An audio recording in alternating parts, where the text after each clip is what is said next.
Hello friends, welcome back to my channel. आज एक और वीडियो आपके साथ में शेयर करने के लिए आई हूँ। जो लोग फर्स्ट टाइम मेरी वीडियो को देख रहे हैं, मैं आपको बता देना चाहती हूँ, छोटी छोटी स्टोरीज, पैराग्राफ ऐसे मैं आपके साथ शेयर करती रहती हूँ, जिनसे हम बहुत सारे न्यू वर्ड सीखते हैं, अपने वोकेबलरी को इम्प्रूव करते हैं। साथ ही जो भी ग्रामर दी जाती है, मैं कोशिश करती हूँ कि ईजी वे में आपको एक्सप्लेन कर सकूँ।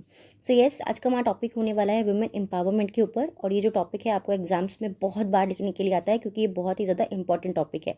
और इसमें जितने भी ज़्यादा सेंटेंस हम देखने वाले हैं, वो सभी पास्ट टेंस और प्रेजेंट टेंस के मिक्स रहने वाले हैं। स्टार्ट करते हैं रीडिंग और देखते हैं क्या है इसके अंदर।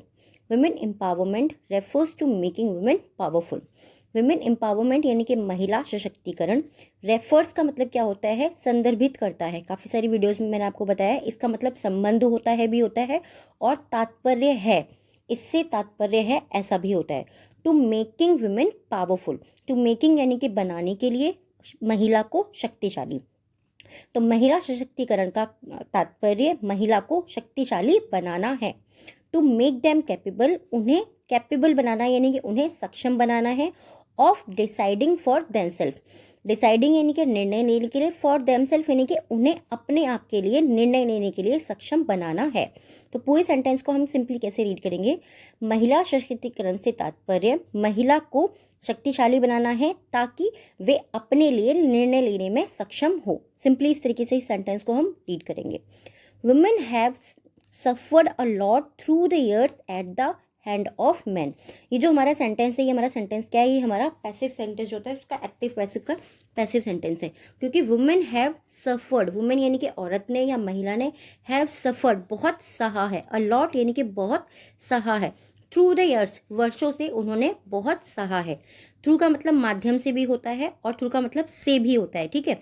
वुमेन हैव सफर्ड, महिलाओं ने बहुत सहा है, बहुत सहा है, थ्रू द ईयर्स वर्षों से बहुत सहा है, at the hand of man यानी कि पुरुषों के हाथों महिलाओं ने वर्षों से बहुत सहा है। In earlier centuries, in earlier यानी कि पिछली या फिर पुरानी भी आप बोल सकते हैं, या पहले की, सेंचुरीज यानी कि शताब्दियों में।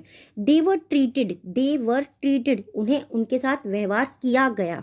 ये भी हमारा पैसिव सेंटेंस है, ठीक है। दे वर ट्रीटेड, उनके साथ व्यवहार किया गया। एज ऑलमोस्ट, एज मतलब जैसे, ऑलमोस्ट यानी कि लगभग, जैसे या ऑलमोस्ट यानी कि पूरी तरीके से।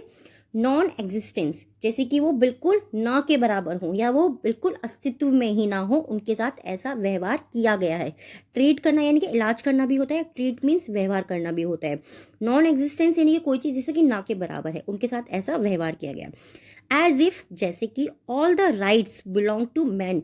एज इफ जैसे कि ऑल द राइट्स, सभी जो अधिकार हैं, बिलोंग्स यानी कि उनका संबंध है, टू द मैन, जैसे कि सभी जो अधिकार हैं उनका सिर्फ केवल मनुष्य पर उसका उससे संबंध है। इवन यहाँ तक कि something as basic as voting, something कुछ चीज़ें, as basic as voting, something as basic as यानी कि बिल्कुल बुनियादी चीज़ें, जैसे कि वोटिंग यानी कि मतगणना करना या मतदान करना। तो महिला आदमियों के, जैसे कि आदमियों के पास में या पुरुषों के पास में सभी प्रकार के जो राइट से अधिकार है, और यहाँ तक कि उनके पास में मतदान करने का भी जो बेसिक बुनियादी है वो भी अधिकार उनके ही पास है। As the time evolves, as जैसे ही द टाइम इवॉल्व्स, जो समय है, इवॉल्व्स यानी कि विकसित हुआ या उसका विकास हुआ या बढ़ता गया, ठीक है। तीनों ही आप बोल सकते हैं। इवॉल्व होना यानी कि किसी चीज़ का विकास होना, विकसित होना। एज द टाइम्स इवॉल्व, जैसे जैसे समय बढ़ता गया या जैसे समय बढ़ा। वुमेन रियलाइज देव पावर, वुमेन यानी कि औरतों ने, रियलाइज्ड महसूस किया, देव पावर, देव मीन उनकी पावर यानी कि शक्ति को, औरतों ने उनकी शक्ति को महसूस किया या महिला ने उनकी शक्ति को महसूस किया। देयर ऑन बिगिन, देयर यानी कि वहाँ, ऑन बिगिन यानी कि शुरू हो गया, द रेवोल्यूशन, वहाँ पे रेवोल्यूशन शुरू हो गया। रेवोल्यूशन का मतलब क्या होता है? किसी भी प्रकार की क्रांति, ठीक है।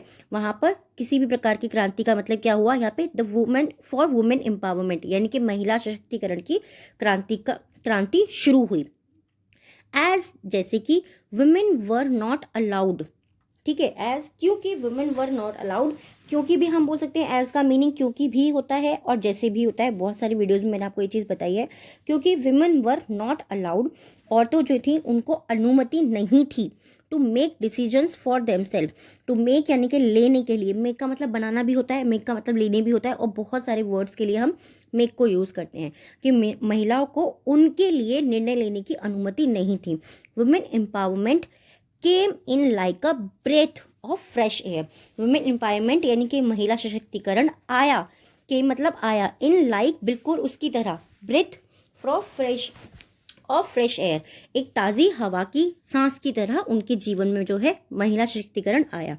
It made them aware, it made इसने बनाया, मेक की ही सेकेंड फॉर्म है ये पास्ट टेंस के अंदर, इसने बनाया, देम मतलब उन्हें अवेयर, उन्हें जागरूक बनाया, for their rights, for their of their rights, उनके अधिकारों के लिए। इट मेड देम अवेयर, इसने उन्हें जागरूक बनाया, ऑफ देयर राइट्स, उनके अधिकारों के लिए, एंड और how they must make their own place in the society, और हाउ मतलब कैसे, दे मस्ट मेक वो ज़रूर बना सकें, देयर ओन प्लेस उनका अपना स्थान, इन द सोसाइटी वह समाज में अपना स्थान कैसे बना सकें, रेदर देन यानी कि क्या बजाय, depending on a man, depending यानी कि निर्भर होना, ऑन अ मैन एक पुरुष पर निर्भर होने के बजाय वो अपने समाज में अपना स्थान कैसे बना सकें, इसने उन्हें ये करना सिखाया। ठीक है, किस चीज़ ने, उनके राइट्स ने, उनके विमेन एम्पावरमेंट का जो स्टार्टिंग हुई थी, जो उसकी क्रांति आई थी, रेवोल्यूशन आया था उसने। It recognize the fact that things can not simply work in someone's favour. It recognize ये पहचान है या ये पहचान थी, द फैक्ट इस तथ्य की, दैट की थिंग्स यानी कि चीज़ें, can not simply, can not यानी कि नहीं हो सकती, सिंपली यानी कि आसानी से नहीं हो सकती, वर्क आसानी से कार्य नहीं कर सकती, इन समवन्स फेवर यानी कि किसी के फेवर में, यानी कि किसी की तरफ, फेवर का मतलब क्या होता है, किसी की तरफ या किसी के पक्ष में। ठीक है, कि ये पहचान है कि चीज़ें जो हैं किसी के पक्ष में आसानी से काम नहीं कर सकती, because of their gender, because क्योंकि ऑफ देयर जेंडर, उनके जेंडर के कारण। हाउएवर हालांकि, we still have a long way to go, however हालांकि, वी स्टिल हैव, वी यानी कि हमारे पास, स्टिल अभी भी, हैव अ लॉन्ग वे अभी भी हमारे पास लंबा रास्ता है, टू गो जाने के लिए अभी भी हमारे पास लंबा रास्ता है, व्हेन जब we talk about the reasons why we need it, अभी भी हमारे पास जाने के लिए लंबा रास्ता है, या फिर हमारे लिए बात करने के लिए हमारे पास में लंबा रास्ता है, वी टॉक अबाउट जिसके बारे में हम बात कर सकते हैं, the reasons why we need it, कि हमें इसकी ज़रूरत क्यों है, यानी कि हमें महिला सशक्तिकरण की, विमेन एम्पावरमेंट की ज़रूरत क्यों है, इसके लिए अभी भी हमारे पास में बात करने के लिए एक बहुत लंबा रास्ता है। रीज़न आप लोगों को समझ में आ गया होगा। टॉपिक जो है थोड़ा सा आपको लग रहा होगा कि डिफ़िकल्ट है, बट डिफ़िकल्ट बिल्कुल भी नहीं है, क्योंकि ये जो चीज़ें जब हम पढ़ना शुरू करते हैं तो सिंपली हमारे दिमाग में धीरे धीरे आने लग जाती हैं। टॉपिक कैसा लगा प्लीज़ मुझे कमेंट में ज़रूर बताइएगा। और ये जो टॉपिक है एग्जाम्स में बहुत बहुत बहुत बार लिखने के लिए आता है, विमेन एम्पावरमेंट के ऊपर। आज के 3 वर्ड्स है जिनसे आपको सेंटेंस बनाना है, कमेंट बॉक्स में लिखना है। फर्स्ट है एम्पावरमेंट यानी कि सशक्तिकरण। नेक्स्ट है ट्रीट। ट्रीट मीन्स क्या होता है, ट्रीट मीन्स व्यवहार करना भी होता है, ट्रीट मीन्स इलाज करना भी होता है, और ट्रीट मीन्स आप लोगों को पता ही है कि क्या होता है। एंड थर्ड जो है हमारा वो है बिलोंग यानी कि संबंध होना किसी चीज़ से। ठीक है, इन तीनों ही वर्ड से आपको सेंटेंस बनाना है, कमेंट बॉक्स में लिखना है।